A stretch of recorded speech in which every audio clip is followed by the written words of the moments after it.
Programming Throwdown, episode 101, ReactJS with Guillermo Rauch. Take it away, Jason.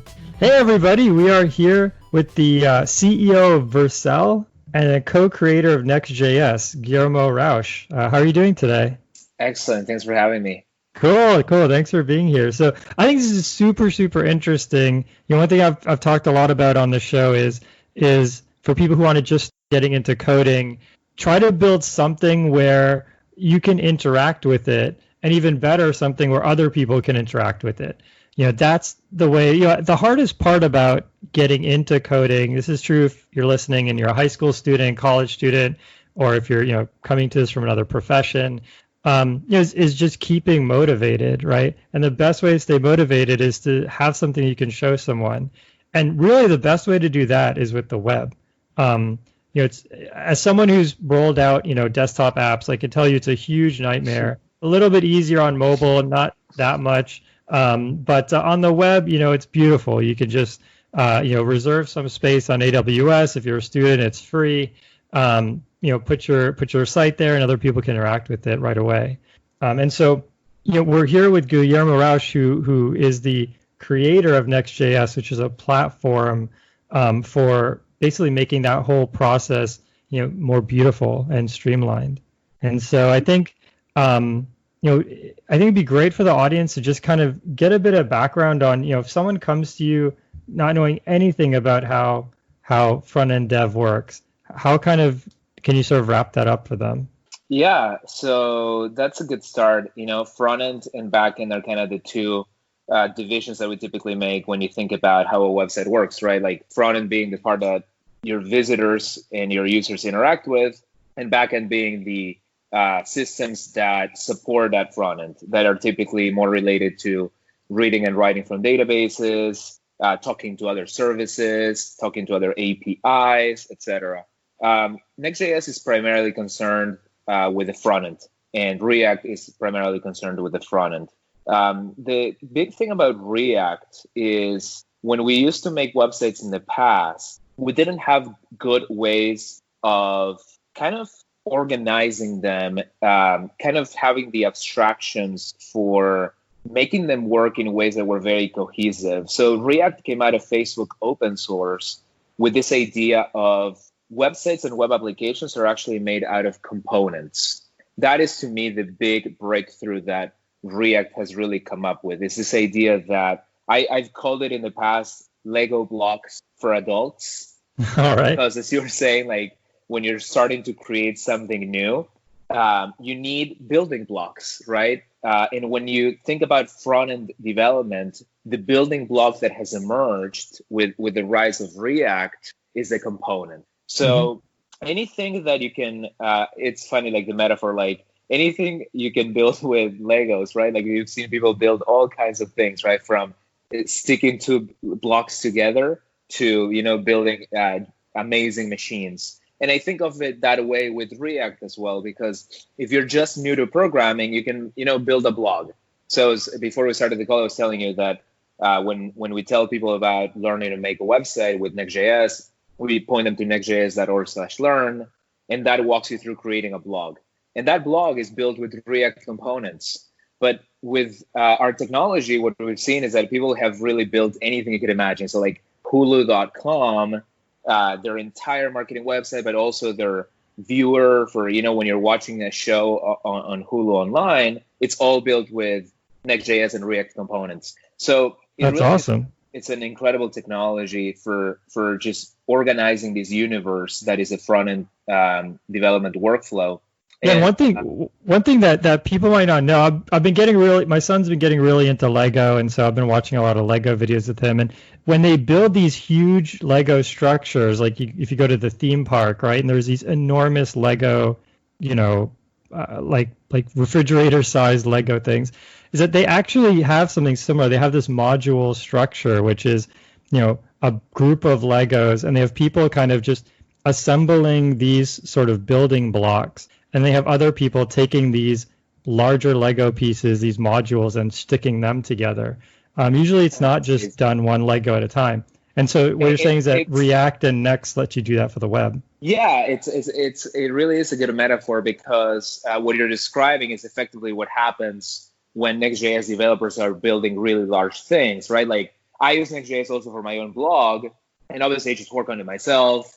I write about different things. I include components sometimes that are more interactive or sophisticated. Like recently I wrote about code golfing, and I embedded a code golf demo. So that's like a really nice property of the web. What is Code Golf? I never heard of this. So code golfing is basically a competition that happens between developers on who can accomplish a certain outcome or a certain output, usually with the fewest number of characters. And since we were on the subject of learning to code, I wrote this blog post about why code golfing is so great, or in general, like little fun competitions are such a great way of learning to code. And there was this website that I point out called code-golf.io that basically has this remote verification system to make sure that you give them your program with very few characters and they ascertain that you're getting to the right output. And just like golf, you're doing so with the fewest number of strokes, right? Oh, that's cool. Oh, now I get the metaphor. That's awesome. Yeah. So I wrote about it, and yeah, like I said, like my blog is just not many components, and it's for the purpose of just putting some content online, right?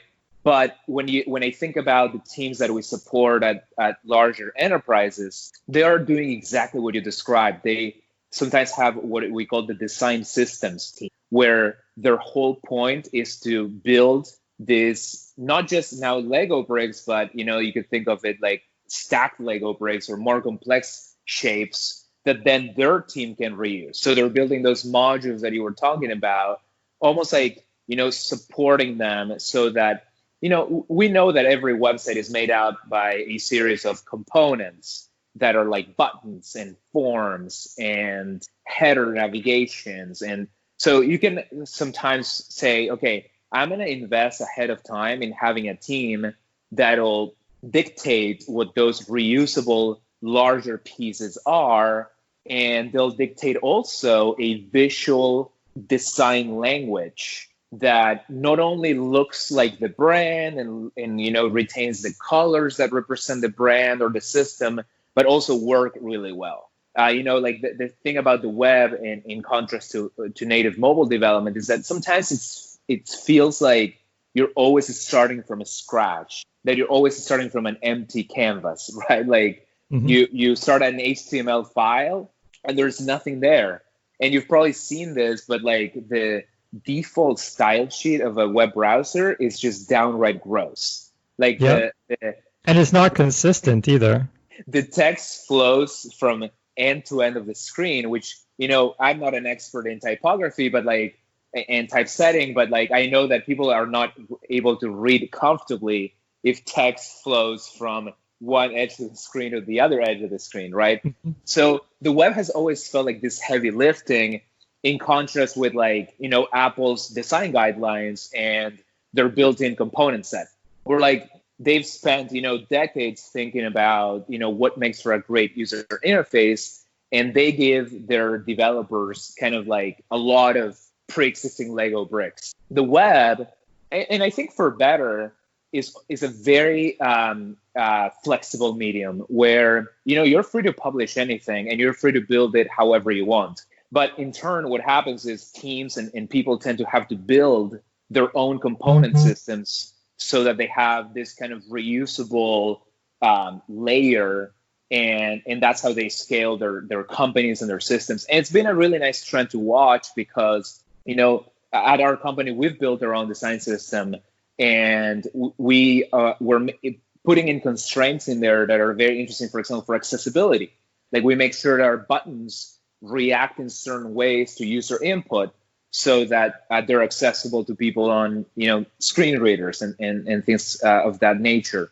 And components can also make sure that they have the right font sizes so that the developer doesn't have to come up with they don't have to really decide that every time they build something from scratch. They're like, what is the right font size for this? What is the right amount of padding for this? So this has really all been enabled by React creating this idea of you are, as a front-end developer, your job is to define components. And by doing that, they kind of elevated the abstraction bar, because in the past, when you were programming with JavaScript and you were working on your front end, you had primitives that were, to put it lightly, too primitive. So if you were working with full stack legacy technology, we're working with templates.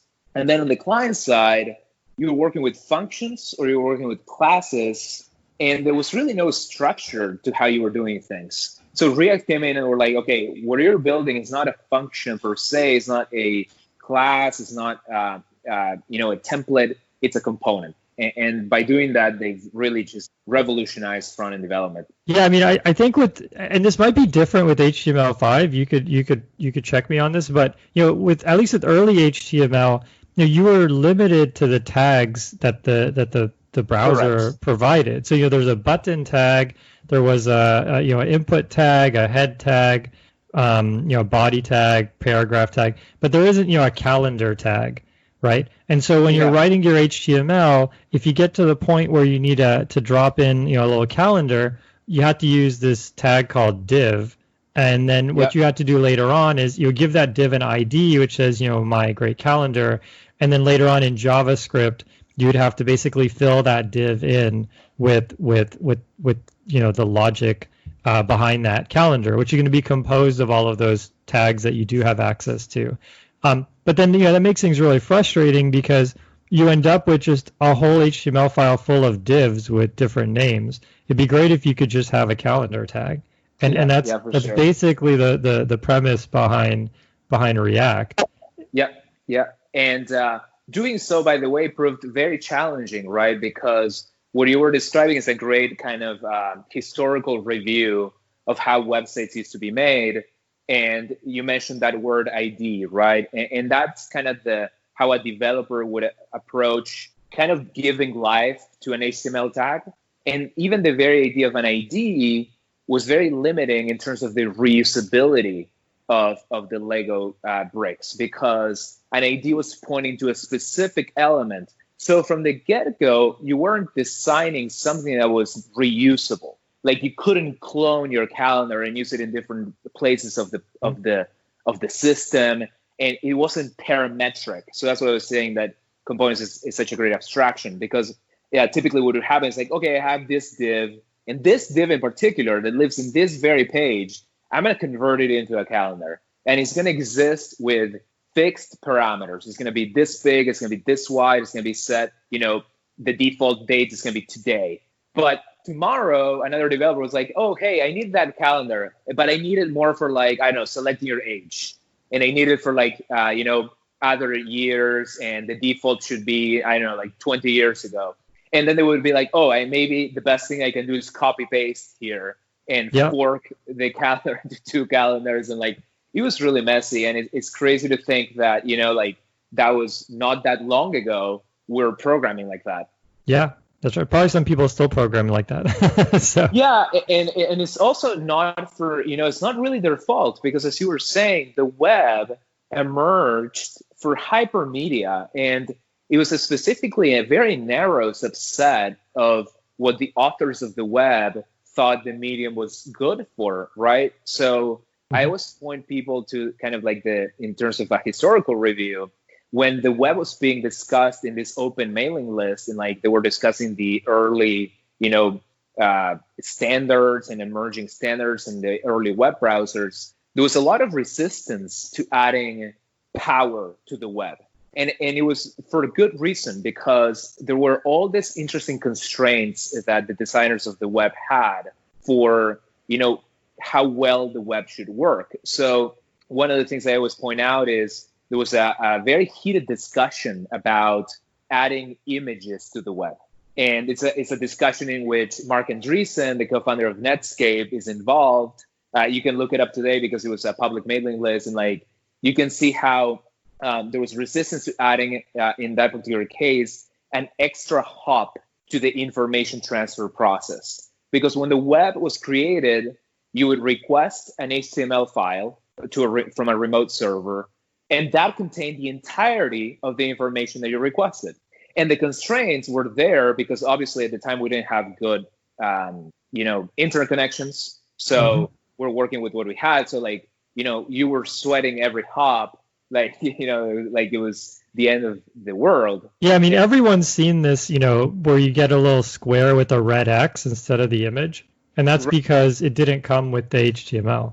Correct. So that's what I was saying. Like, I respect what they were trying to hold the ground and hold the line for like a level of coherence and correctness and performance to the system. But at the end of the day, the free market, so to speak, because Mark Andreessen was creating a new web browser, right?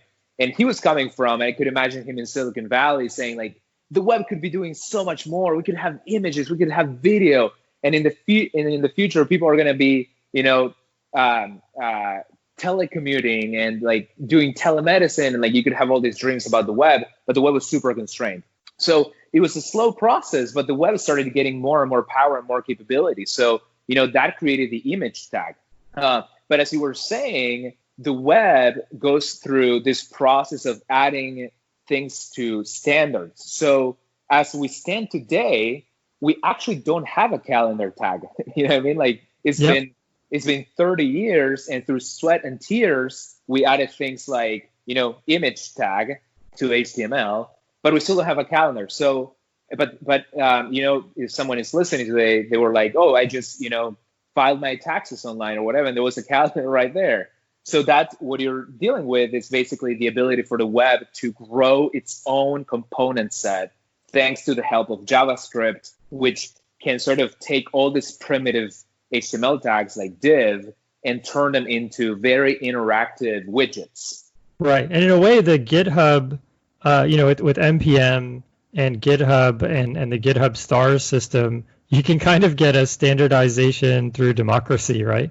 So now what people do is they say ReactJS calendar site:/github.com. They punch that into Google. They find some calendar component that has 100,000 GitHub stars, and they grab that, and so does everybody else, and it creates sort of a nice sort of gnosis. Like people now have this sort of unconscious understanding of the calendar because they've seen the same similar calendar so many places. Yeah, and this open system, right, I think takes longer. The open system makes it such that, we've been through generations of broken, inaccessible, subpar calendars, but there's always this constant iteration process aided by what you were saying, like all kinds of different scoring mechanism and popularity mechanisms, and, people just wanting to beat the horse that is not yet sufficiently dead in some ways. Yeah. Like I've seen so many times that like I consider a problem to be solved on the web, and then I see someone doing it better. Like they just make it smaller. They added an animation that, I didn't think of. They make it work better on mobile. Like the web is just this constantly iterating system. But for people that are getting started, it doesn't mean that they have to go through that. It doesn't mean that they have to build their own components. So you can always choose from libraries of components that other people have made. Like in the Next.js world, we know a lot of people use Material UI, which is like Google's component system that is open source, and it has been it's being distributed today as React components. There's another one called Ant Design that came out of Alibaba Cloud in China. Is very popular as well. So companies have also open sourced their entire component systems, which is really nice. Yeah, that's awesome. Yeah, so maybe just we could talk a little bit about how React does this. How does React add components to HTML? I think that would be really interesting. Yeah, that's super interesting, because one of the things that I always point out that React has been really revolutionary for is the programming model. So when React started, when the authors of React were kind of presenting it to the world, they were saying, look, React hasn't been so much inspired by previous JavaScript libraries like jQuery and so on. They were saying, like, listen, like this is an altogether new thing. And I think because of that kind of narrative, they were dismissed a little bit in the beginning because, a lot of people were telling, like, sit down, this is completely different. And then you end up being disappointed, right? But in this case, it was true. So React wasn't so much inspired by previous, what we call imperative DOM manipulation libraries. So DOM is the basically the way that you interface typically between JavaScript with those HTML tags. They said it was more inspired by how game engines paint a screen. And this is really what also, in addition to the introduction of component, which is not altogether new, and there were all kinds of widgets and widget systems all over the place, including jQuery UI. But what was truly revolutionary was this idea that you're not really giving a specific instructions to the computer when the user does certain things. You're always saying to the computer, hey, for this state of the world, I want the entire screen to be like this. Almost like a mapping from data to screen in a way where the developer didn't have to think about the deltas. So for example, say that you're programming a clock, right? And you want the time to be rendered, I'm in San Francisco right now, in the time zone of San Francisco. The primitive value of the time, let's say, is a timestamp, and it's an integer. And then I want to say every second, I want to update the screen, and I want to render the time formatted to the time zone of the user, which is, I'm in San Francisco right now, and I want to decorate the clock in some way or another. When we used to program that with old technologies in the web, we used to have all this imperative code. So for example, we would say, okay, it's the beginning of time, so let's render the time for the first time. Then we would put in that code. And then we would create a timer that says, hey, every second, take that and update it. So basically, there was this distinction in how you would program. There was this idea of time that was being embedded in okay, this is the beginning. We painted like this. Okay, now changes are coming. I have to go and look at the screen and make this a specific change. Whereas React came in and said, look, you're just going to describe what the screen looks like, and we'll handle all the updates to the screen for you. We'll handle, for example, if you register the time to change every n seconds, and we have to make a manipulation to the screen, we'll do all that. You just tell us for this particular data how you want the screen to look like and what components you want to involve in that. Yeah, so it's kind of like there's something similar with the graphics world, the computer game world. Like for example, with OpenGL, if you just use pure OpenGL, you have to say, draw the triangle, wait a 60th of a second, draw the triangle, draw the triangle, draw the triangle. If the triangle moved, next time draw the triangle. But if you do something like Unity, you just say, I have a triangle and it's at x equals 3. And then you could wait a day or an hour or a minute, whatever, and then say, okay, now my triangle's at x equals 6. And Unity is responsible for just saying, draw the triangle. Or you're just saying how the world looks, and you let Unity, the game engine, handle drawing it. And Correct. So React is kind of that for the web. Exactly. And the web, we were working on the web exactly like you were describing, with almost like accessing the graphics card. We were working on such a low level that we were concerned with things that could be basically automated. I remember when React was getting really popular, a lot of people were comparing it to automatic garbage collection and going from manipulating memory manually to letting an engine do so automatically. And the metaphor is really good because the best example is in modern, very complicated software programs, you're not just dealing with moving the triangle from A to B. You're dealing with the user saying, well, now forget about it. I don't want a triangle. I want to go elsewhere. And you have to ditch the triangle. And you need to get rid of it entirely from the screen.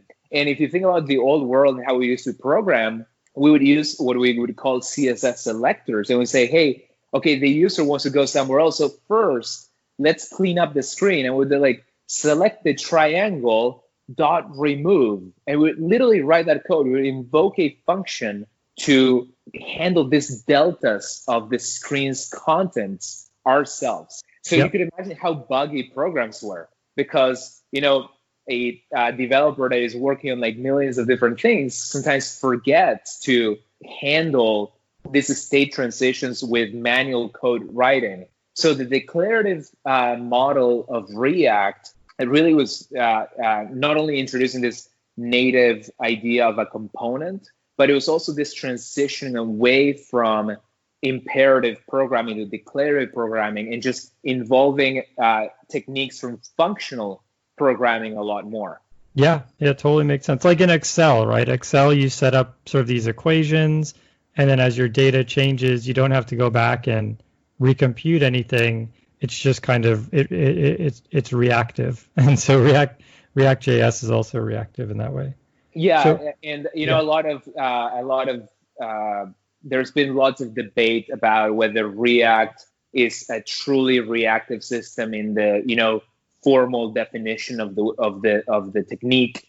But the reality is that what you're saying is absolutely right. Like the developer that works with React today is more concerned with manipulating data than describing, okay, for my screen should look like this for different versions of that data.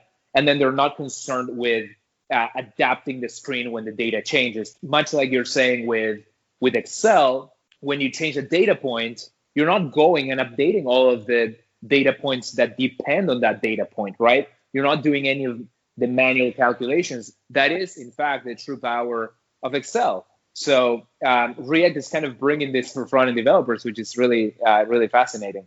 Yeah, totally makes sense. Hey guys, we're going to take a little break to talk about University of California Irvine's Division of Continuing Education. So this is a pretty cool program. They have a variety of different kind of certificates that you could acquire. They have things like Python, they have data science, they have machine learning. And these are things where, if you didn't necessarily get, let's say, a degree in machine learning, or you haven't worked as a machine learning engineer for a bunch of years, this is a way to sort of get a lot of that knowledge, a lot of that expertise. And I know Patrick and I, we've both done a bunch of courses online, and so it's a really good way to sort of boost your knowledge and your skills in a particular area. Yeah, I mean, I did tons of online classes when I first started working, and for me, being part of a class, I mean, it's always interesting, but the curriculum, the self-paced stuff, it works great sometimes, but sometimes having here's what we're doing each week, marching through their curriculum and going through it, it's very similar to how just a normal university class works. In fact, feeling like it's almost exactly the same is just a comfortable thing, a good way to learn, and learning from professors who, that's their thing. They teach, they help others to learn, and having access to it, doing the assignments. It really helped me go from, where my undergraduate left off to just kind of bootstrapping into more specifics, higher level things, things that were more pertinent to my job at the time. I highly recommend people taking classes, continuing education from a college. Yep. Yeah, I think getting it through a university is actually really, really stellar. I mean, it's really awesome that universities are starting to get into this. And that there's going to be sort of quality lectures and professors. There's a very strong brand behind any sort of major university, and usually Irvine's one of the top universities for CS. So they've been around since about 1962, I think, and they've been around a long time.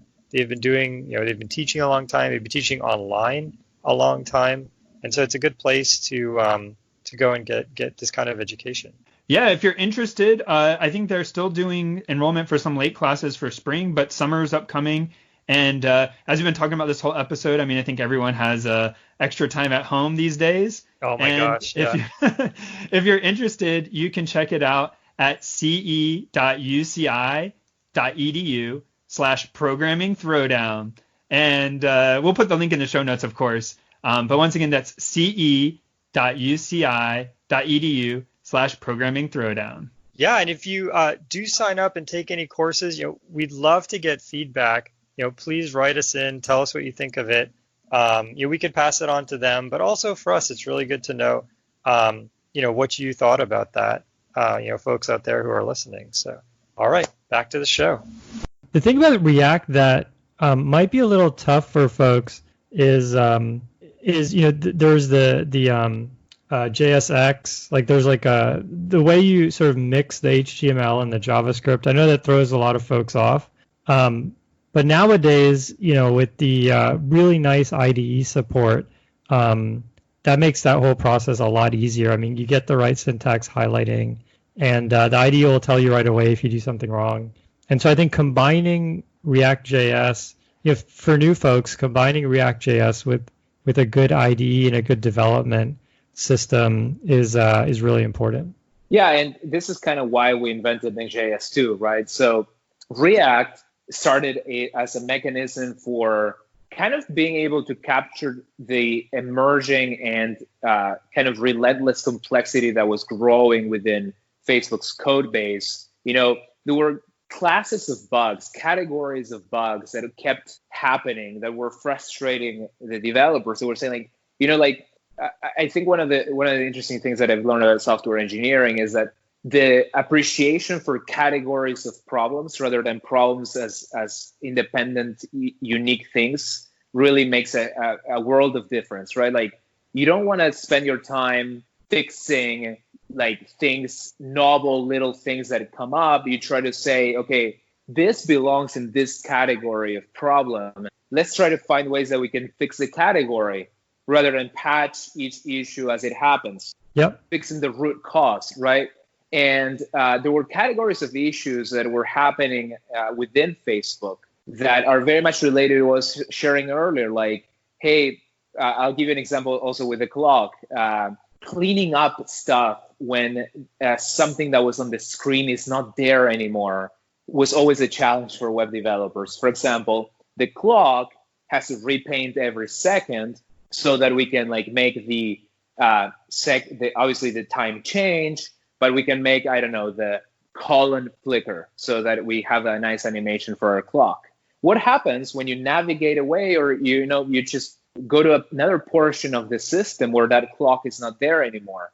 So a category of problem that would happen a lot was like the developer would correctly remove the clock from the screen, because that's a very obvious visual bug, right? Like if you went to another portion of the system and there's a clock lingering there that you didn't want, but what they would forget is to clear the timer that was trying to every second clean up update the clock and do an animation and whatever. So the interesting thing about this is that it would be completely silent. That timer would be running in the background because of an implementation detail in jQuery, which is a library that people were using a lot at the time, which when you would select an element that was no longer on the screen, it would just swallow the error. So basically, if no HTML element matched your selector, in this case, the clock was not there, and you were trying to like do something like update it or whatever, jQuery would just say like, oh, it's all okay. And then you would have all this load accumulating in the background that is completely invisible to both developer and user. So this is really bad, especially at the scale of Facebook, where like people spend a lot of time on like navigating their news feed, or there's lots of things that are constantly updating, right? Like you've seen how likes update in real time. You've seen how comments update in real time. Now they incorporated that your friend is typing in a newsfeed post. There's video, there's polls, and everything auto updates.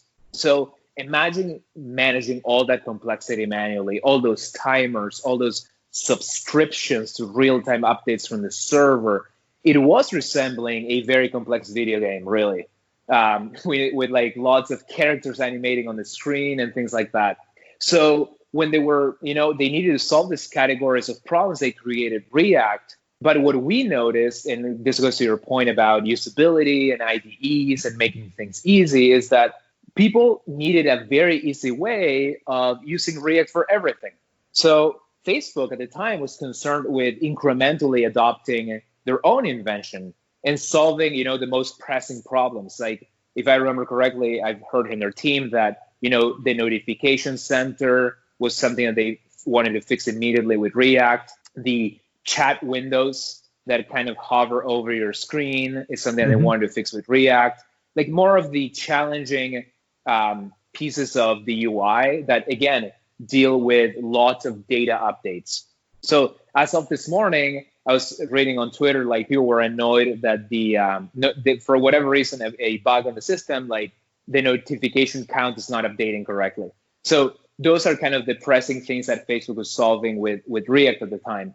But what we noticed is, hey, this model that React is using that Facebook is using for very specific components, what if we could use that to build the entirety of a website or the entirety of a web application? What if React is your starting point and React really kind of becomes your language, so that you don't have to relearn all these, painful practices of HTML and jQuery and like imperative programming? What if you could just start your project and everything is already configured for you? React is configured, all the production optimizations are, figured out for you. The compilation pipeline is figured out for you. And all you say is, hey, I want to start a new Next.js project. And this is kind of how Next.js was born. In fact, the need that I had when, like, React was already open source and it was already getting a lot of traction, but I needed to build one page with one form for a company to receive emails. And I was like, it's very hard to assemble all the pieces. Like, React is awesome, but starting from scratch is so difficult that it felt like you were, configuring a compiler and writing a make file. Yeah, just to give like some insight into this, like so yeah, the React is, you don't like in React you can have a calendar tag, right? But HTML, as we talked about, that tag doesn't exist. So what React has to do is it has to turn all of these tags that you invented into their basic components, and it does that by basically compiling a lot of these files down into essentially another language or some generated code that's not human readable. And that process is pretty expensive. It takes time to do all of that. There's challenges around like hot reloading. Ideally, you want to change a component and see the result right away, or at least you don't want to have to compile every file. Yeah. There's just so much complexity there. And there's like Create React App, which is a wrapper project that gives you kind of an initial React app with a lot of the bells and whistles, but even that then is now complicated, and so you have to deal with like proxies and a whole bunch of other things there. And so what you're saying, it really goes to the heart of the problem, right? Like, the reality is that React is not a native thing of the web. Again, going back to like how the web was created and like how it was evolved and the standard systems that are around it. React is like a foreign body in all this, right? Like, it was something that a company invented. It was made open source, and it interoperates with the primitives of the system. The primitives of the system are HTML, JS, and CSS. So something that Next.js does, for example, is really interesting. I was giving the example of the blog. So if you're designing your blog, you're thinking about it in terms of components. And we use this JSX language that allows you to refer to components as if they were HTML-looking tags inside your code. So when you're designing your blog, you define a function called blog, and you say return, and you include the header tag, and you include the blog post tag, which are all these components, and then you include the heading component and the text component, and then the footer component, and then the contact form component. So, and you return that. And it's really nice because if you think in terms of math, you're writing these functions that have a discrete input and a discrete output. It's a beautiful thing. So like you're basically just returning components from a function body. But what happens is, again, the web, it speaks a different language. It doesn't speak components. It doesn't speak JSX. It doesn't even speak the new versions of these languages that people want to use. So that's where the compilation step comes in.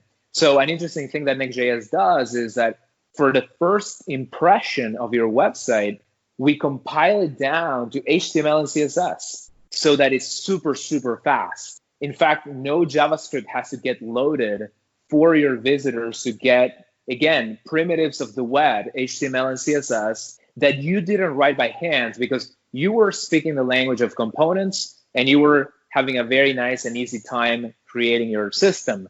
But again, we have to interoperate with the web that has, billions of devices, all at different versions and browsers and so on. So that's where Next.js is kind of like hiding all this complexity from you. And it's quite interesting. What we call this developer experience, right? Like this is kind of the term that emerged. We used to speak only of user experience, UX.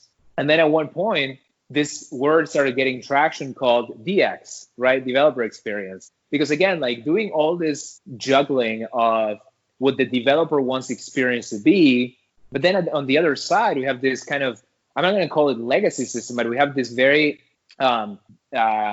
basic system that is at different versions because of different web browsers. And we needed to build that glue to kind of make those two worlds compatible. Yeah, that makes sense. So can you explain to me a little bit what does Next.js build on top of ReactJS? So in both cases, you have JSX, which is not something the browser can understand. So we compile it down to, at least in ReactJS, we compile it down to HTML that's being generated by JavaScript functions. So you have this JSX file. It has a lot of these HTML tags that don't exist in the browser, and so the compilation step, runs that basically runs through that file, looks at those tags, and then kind of recursively goes through and replaces them all with the right thing with something the browser can understand. And so, what does Next.js build on top of that? Yeah, so one of the biggest things that Next.js became very, very popular for that, for example, Create React App doesn't do, and this is not because Create React App existed and we're like, oh, we're going to fix it, but they both kind of came out at the same time, is pre-rendering. So this is one of the pieces of Next.js where most of the investment went into, and it's why it's been chosen for many, many large websites and web properties that receive lots of traffic. So pre-rendering means, as you mentioned, there's all this JavaScript that has components, that has JSX and so on, but we already know what the data is. Why are we not giving the visitor the HTML with the data already in there instead of an empty page with a lot of JavaScript that then has to make an HTTP call to an API or whatever? Again, that's why I mentioned this single hop principle of the web, right? Like we host lots of news websites, for example, right? And when the visitor comes, there's kind of two worlds here. Like one world is you give them an empty page, like no HTML, only like a root element, and you give them a big bundle of JavaScript that then when it boots up on the user's machine, and if you've used the web a lot, you probably see this sometimes, that you get an empty page and then a long time passes and then some content magically appears. So we wanted to prevent that because there's large categories of pages on the internet that, they don't need that extra hop. So Next.js became very, very popular because of this pre-rendering technology. And so that's kind of one, you were asking at the compilation. Yeah, that makes sense. Technology is underneath. The other is that, again, we don't want to make the web dumb. We want to make it very powerful. And this is even, what React is really good at. So what we do is we can take the pre-rendered markup and then we hydrate it on the client side. And then you can kind of bring in endless interactivity to the website. That's why, kind of something that I kind of became a hill that I've chosen to die on for many years now is that I don't really see a distinction between a website and a web app. It really is just a matter of the developer deciding how much of the content is pre-rendered or not. You might find that some websites only pre-render very little because the content is so naturally dynamic, right? So like if you're building a multiplayer chess website, well, when you first load it, there might not be that much to pre-render because, again, like there's a lot of animation and interaction and the data, maybe it's stored on even the local device rather than on the cloud. And there's all this needs for very dynamic client-side rendering and hydration. But if you're building a news website and something recently that happened is that, we noticed that when governments were kind of, rushing to get stuff out about coronavirus, they would put it on systems that would immediately collapse under load, that would be slow, or they were taking too long to get the information out. And this is why for us, pre-rendering has been such an important feature, because if you're going to tell somebody, what the 3-phase plan is for, releasing the lockdown in the US, you're better off putting out a pre-rendered page that is primarily HTML and CSS, that scales tremendously well with huge spikes of traffic. And it kind of becomes your, using the web as a printing press, I call it, right? Like you pre-rendered a page, and that pre-rendered page becomes infinitely scalable. It's like a magical pen that you could distribute across the world.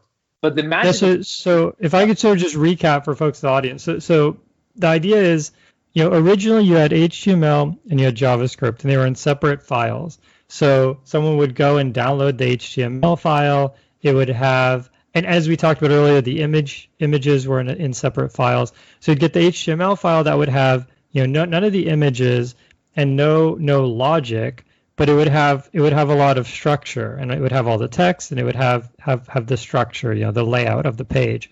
You would download the JavaScript then next, and it would have logic that could then go to a server and pull some extra information, or not. You don't even need a JavaScript to have a website, and it would pull all the images, right?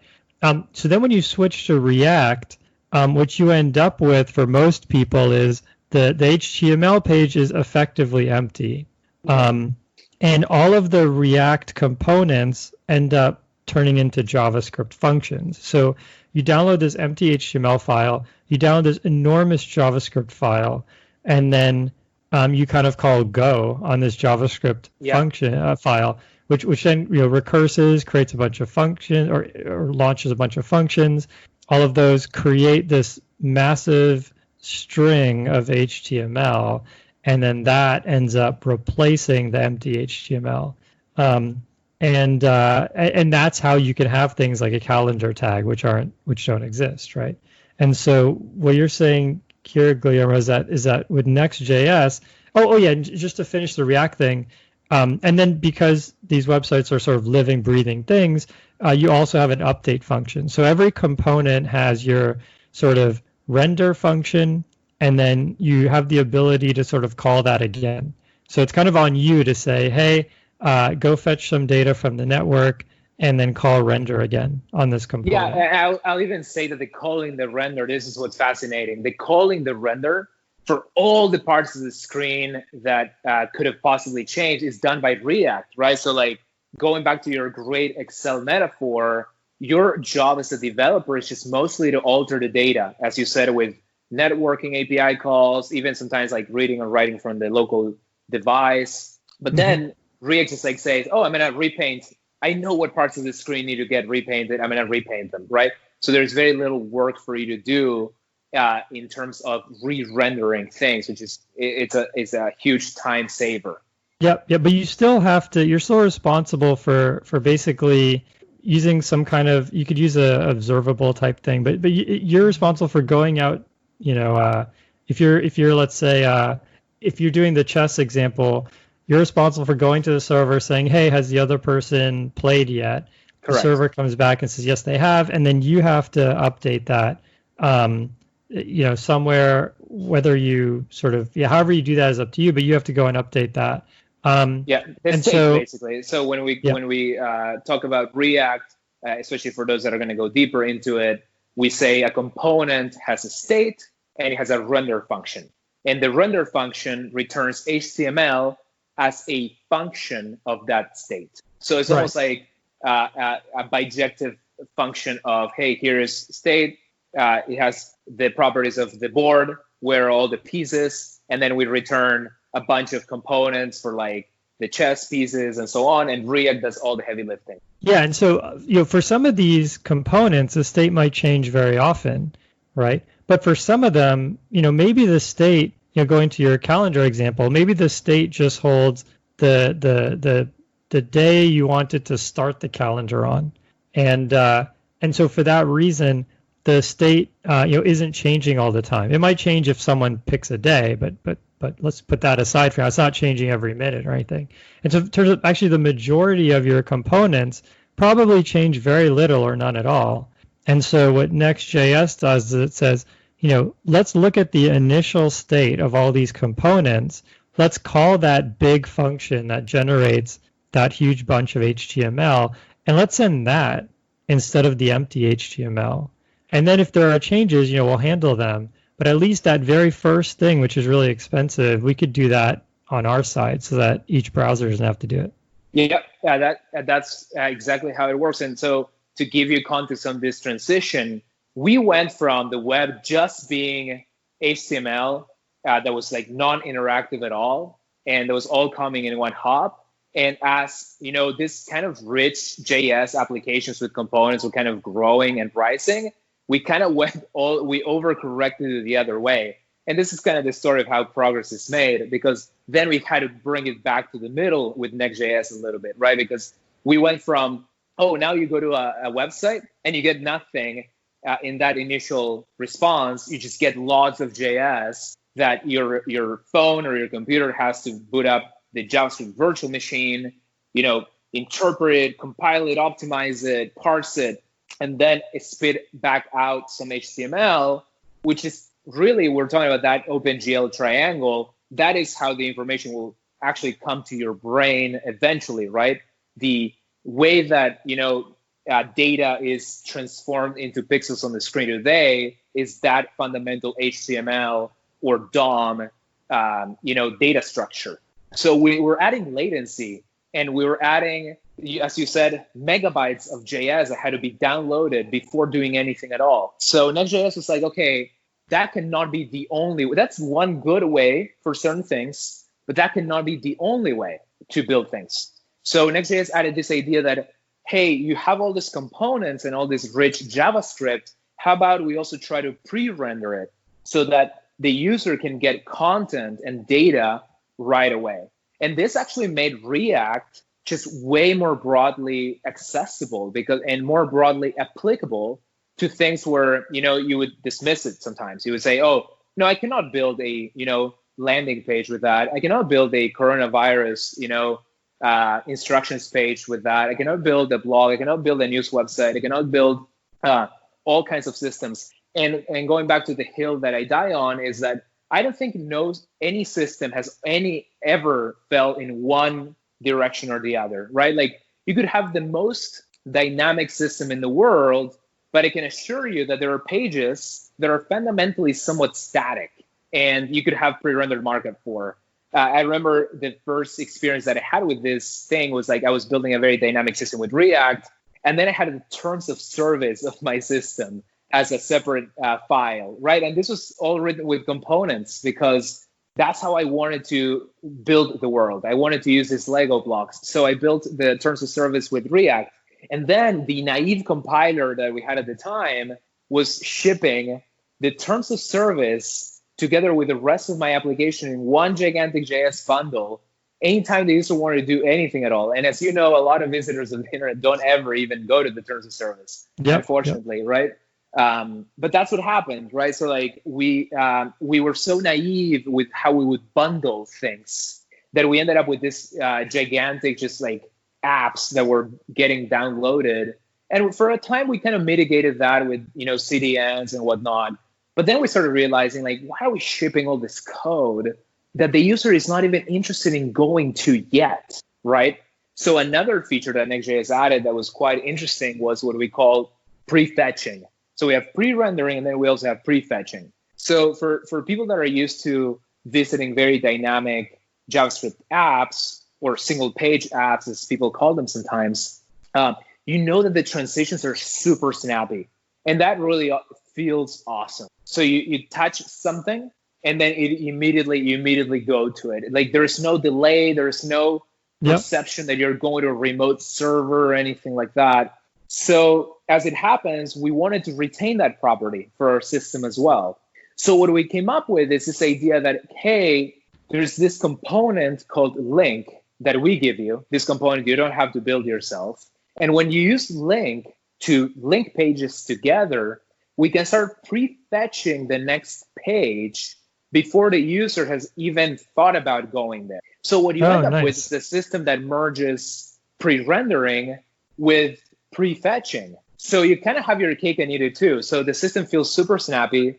You get data or you get a shape or you get content in the first response, and you still retain all this goodness of the web. You retain hyperlinks, you retain bookmarking, you retain back and forth navigation, and yet things can be infinitely complex once the pages get hydrated. So that's what I was saying, like, you can build anything you want with React. You can build a chess game, you can build a blog, you can really build anything. It's quite the interesting technology to learn. That's awesome. So the idea is, like, if you have your terms of service behind some settings page, correct, then if someone hasn't gone to the settings page yet, you don't really need to even bother loading the terms of service. When they go to the settings page, as soon as they get there, before they even click terms of service, then you could say, okay, let's load it, so that at least if they are going to click that, it happens instantly. Yeah, and you know what's fascinating about this is that we use information about the viewport to prioritize what to prefetch. And we also make sure that we're not getting in the way of other important information being loaded. So we use an intelligent prioritization system. First of all, we prioritize prefetching what's visible on the screen. But secondly, we don't prioritize it so much that it's getting in the way of loading the chessboard, right? Or whatever it is that that particular page that you were developing was concerned with rendering. So we actually have spent lots and lots of engineering in this intelligent prefetching system. We're really happy with where it is today, but there is so much more still that we can do. So something that we're researching currently is we can know based on the trajectory of your input device, right? Where you're likely to go next, right? And we know this from several sources. One is the motion of the pointer itself, right? Like the pointer is pointing to a certain link. We can start prefetching that. The other one is on mobile, determining the motion, right? Like the user might be blindly scrolling, or they're stopping and looking at something. And in a lot of cases, what we do is we start prefetching when you first begin the tap action rather than when the tap gets released and so on. And then we can use information about your traffic as well. So there is a integration for Next.js called Guess.js that uses information from Google Analytics to know what to prefetch and to prioritize prefetching. So it's quite fascinating, right? Because the only thing that you think about as a developer and you get all these benefits, it's just linking between pages. And I shall say also that that's the other kind of important primitive that Next.js added to the React universe that it was, in my opinion, sorely needed, which is the page. So in the Next.js universe, you don't have just components. You define what pages you're building first. And all those pages themselves are just React components as well. The top level thing is a component, and then there's deeper components. But the fact that there is a page as a concept allows you to, like I said, retain all these very cool properties of the web, but also powers this intelligent prefetching system. Yeah, that's awesome. Yeah, that makes a ton of sense. So you were talking about things that you're kind of looking forward to and things you're working on. So what is it kind of like to work at Vercel? Like how many folks work there, and what's that environment like? Yeah, so funny enough, before this coronavirus pandemic happened, we had just organized an online event for basically front-end developers. We called it Backendless Conf because the mission of our company is to empower front-end developers and allow them to bring their websites online and web applications online with ease. And for companies to also have the opportunity to reinvent their front ends, because we notice a lot of companies kind of neglected investing in the front end. And I always say, front end is where your visitors are, front end is where your customers are. So we started Vercel as a way of, tailoring and targeting and helping this front end experience problem. But even before the pandemic happened, we were already organizing online events like back in ListConf, because what we'd noticed is, our product was already starting to enable people to work in ways that were very distributed, right? Like you didn't have to be in an office to build components, to deploy them and get a URL and share them with your teammates. So our product was already kind of like headed into this world of like, hey, like if you have great structure, if you have a great way of dividing up the work in the world, it kind of makes sense that you should be able to do that work from wherever you are, right? So as a company from the get-go, we're very remote friendly. So even though the headquarters are in San Francisco, we always figured, hey, the purpose of these technologies is to allow people to kind of be freed from the constraints of the physical world to begin with. After all, we are publishing to online media, right? So Vercel was always a company that had this as a kind of guiding principle, and that makes sense. It's one of the great ironies, right, of Silicon Valley that sort of the people who invented, or at least I guess the country that invented video conferencing, I think it was invented in New York, but it's sort of like, then it's like everyone's sitting in a giant bullpen, right? It's like couldn't even dog food that invention. Yeah, it's fascinating. I think it's part of a transition. I think it's part of an acceleration. A lot of people, say, well, we're about to enter a recession and things are going to get really bad. But I honestly see it as the opposite. I see it as we're about to enter the dawn of a lot of things that we're doing in ways that were quite paradoxical, I think. When it comes to work, I think it was a paradox. Like we were building tools for remote work, but the builders of the tools were not embracing remote work.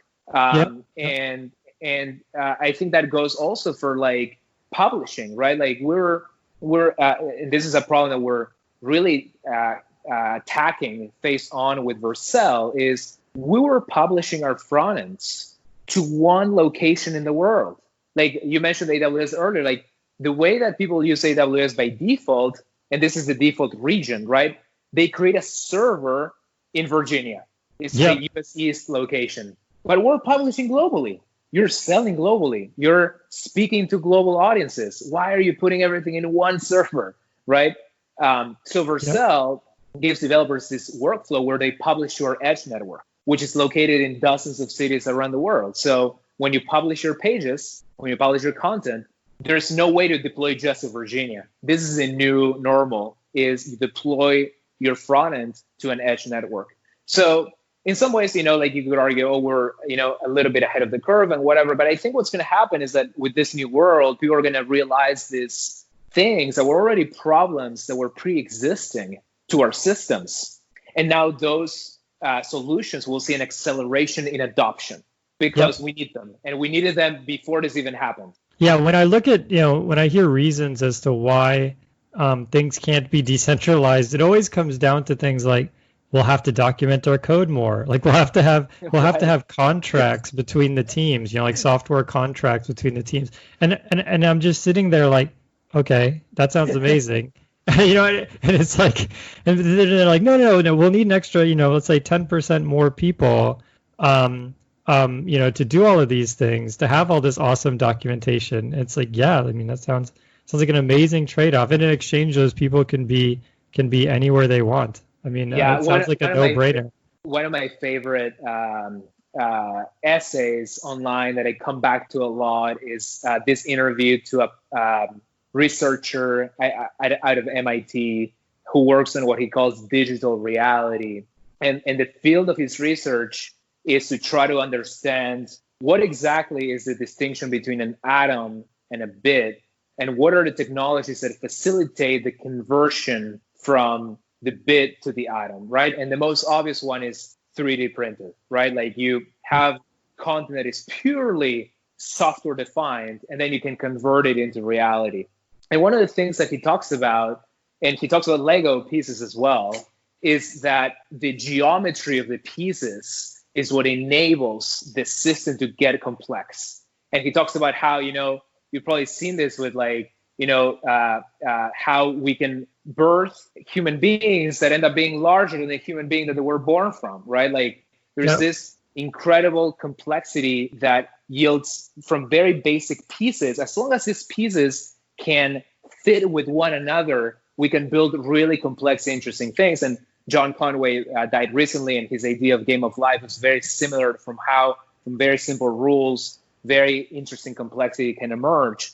And I think the way that I see this play out in the software engineering world is that we sometimes have ignored the geometry of the pieces, and we have built things that are just so incompatible with one another. And React made this gigantic contribution saying, hey, the building block is the component, and now you can fit the pieces together really well. And now that means that we can build complexity in ways that are actually good, right? Like we don't want to build complexity to make the world worse, but now you can manage that complexity, and you started from one little component and you can grow out of that into a very interesting machine. And going to your comment about comments in software engineering, I think our job really is to always be defining these nice contracts so that, we make certain classes of problems completely irrelevant or invalid.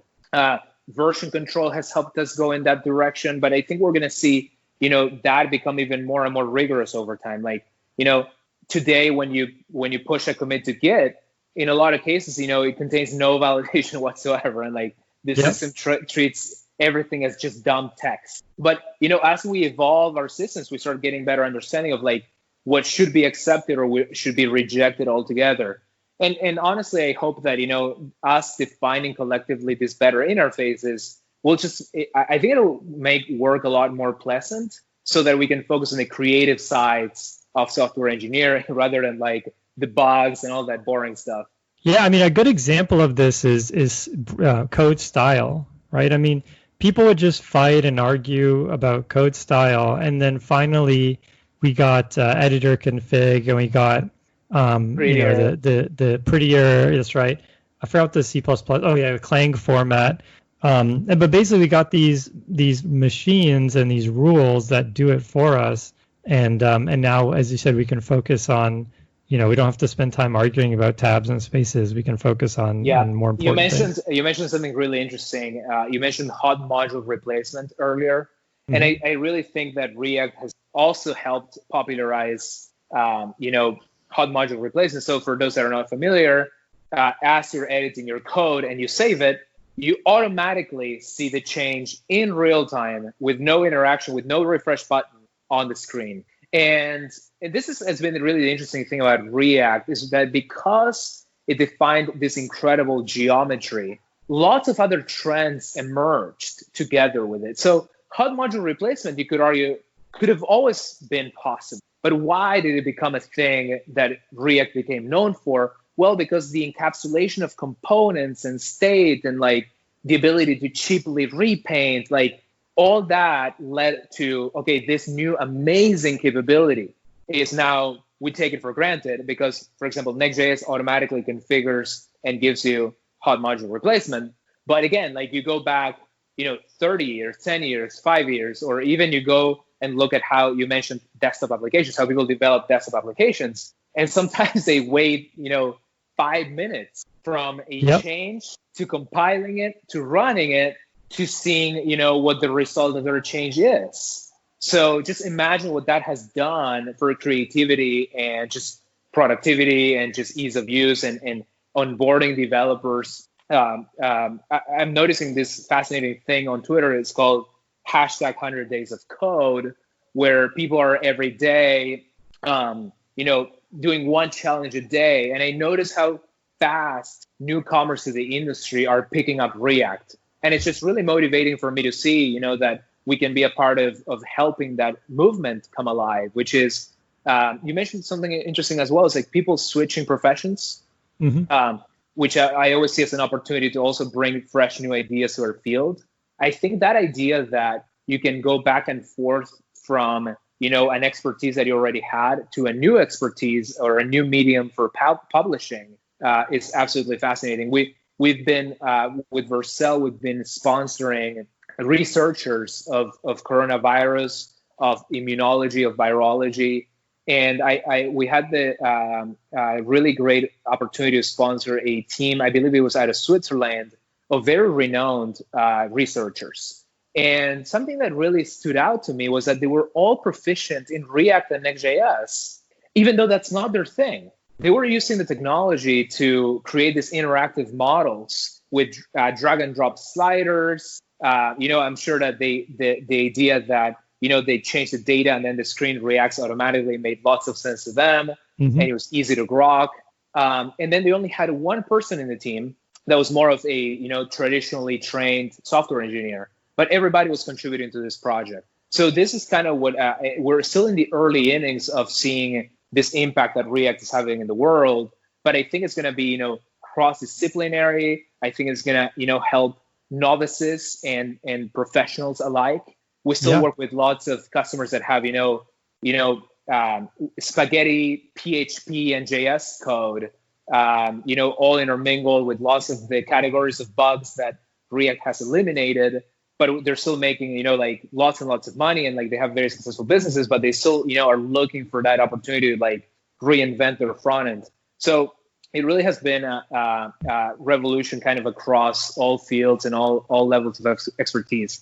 Yeah, it's amazing. I do think that we'll sort of, a lot of these things will kind of democratize as we have been. I think on my side, I do a lot more on the machine learning and AI side, and PyTorch and TensorFlow, and these technologies have done the same thing, where you see there's a person who made people are making art with neural networks, and they're people who artists and people who don't have a background in software are able to participate. It's not just kind of for wizards anymore, which is, I think you're going to see, as you said, this sort of Cambrian explosion of ideas as all these people from around the world can kind of express themselves, right, using this new tech. Yeah, absolutely. I'm really excited because it's the programming model for me that was really the game changer. I remember when I got into React, I didn't actually use React. I wrote my own React because I really wanted to understand that makes sense. What's going on here. And it just blew me away that, this is a new way of thinking, really. This is a new way to program, not just, a JS library. And so much so that, Swift UI, the new library that Apple put out for native UI programming, is very much inspired by React. And we're seeing, this inspiration of React just, go everywhere. And that's because of the programming model, not because, Facebook developers wrote very good code, which they did, but it goes beyond the code. And that's really, really interesting to me. Yeah, that makes sense. So Vercel, the company, are you folks hiring? Do you have internships? Is there any stake? We are, and we're specifically also hiring for interns. We basically run permanent internship programs. When we always have our application process open to anybody that wants to get deep into this front-end world. There's two classes of problems that we invest in. One is, what is the right cloud infrastructure for a modern front-end? So like I mentioned, an edge network, global delivery mechanisms of infrastructure, like minimizing latency, minimizing the friction between the page and the visitor. So that's one category. The other category is we work on Next.js itself. We work on our own dashboards and ways of sharing the information about the projects that you have, the pages that you've built, and so you can basically contribute to our company in those two main areas, both infrastructure and purely front-end code. Right now, we're attacking some really interesting issues with Next.js that have to do with scaling to very, very large projects. So projects we're talking with millions of pages or tens of millions of pages. And one thing that I love about our internship program is we've seen people that came in as interns that are now our full-time, senior software engineers. And we kind of help them throughout that entire transition. So in addition to that, we're hiring for security, dev role.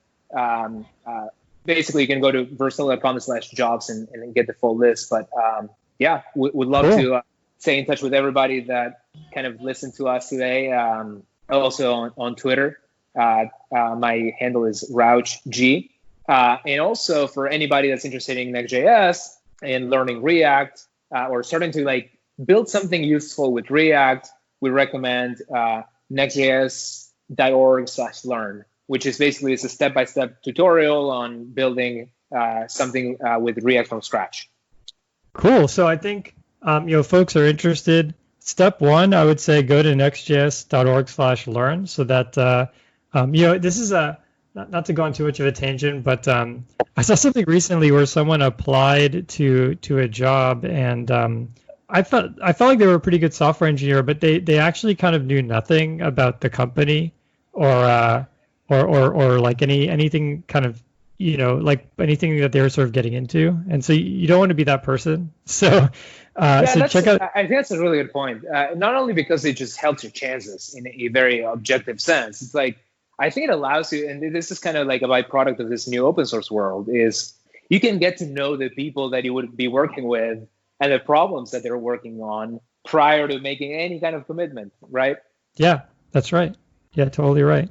You can see kind of, I think a really good side of people is when you have sort of design arguments. That's actually a side of people where you get to see kind of the real metal, right? And what that give and take is like and everything. Yeah. And all of that is out there in the public. I have a bunch of open source repos, and what people tell me from reading, people have told me feedback. They say I'm very short when I talk online. So that is something that maybe I'll work on, maybe I won't. I don't know. But no, you could see what the folks are like, which is awesome, and learn more about Next.js. And then if you're folks out there in college or high school, and you're interested in doing an internship, definitely reach out. For sure. Nextjs.org/jobs. Is that correct? No, nextjs.org/ well, you'll find your way if you just go to nextjs.org. You can go to the Vercel website by clicking on the top, or I you see. can go to vercel.com. Got it. Okay, cool. Great. Yeah, this is really, really awesome. I knew sort of very vaguely what ReactJS was all about. But now I knew vaguely about React.js, but now I kind of have a deeper understanding of what it's all about. And I actually have a project that I'm doing, that I'm live streaming on Twitch, where I'm just building basically a simple website. And I think we're going to start it with Next.js. So great choice. I actually was going to start last week, and then I had some family stuff, so I'm going to be starting it this week. And folks out there, I don't know if the episode will be out by next week, but we'll try this with Next.js. And so personally, I'm looking forward to trying this out. Awesome. So thank you so much for the time. I really appreciate it, and I know the folks out there are gonna love it. Thank you. Cool. And for everyone out there, thank you again for all of your support and all of the feedback. We've been getting a lot of emails, which is awesome. There's actually some emails from people who are kind of first, second connections to programming language inventors and all of that, which is awesome. In general, thank you so much for the support. Hope everyone out there is being safe, and you're kind of taking this as a time to do some kind of fun side projects and have time, at home. Catch you later.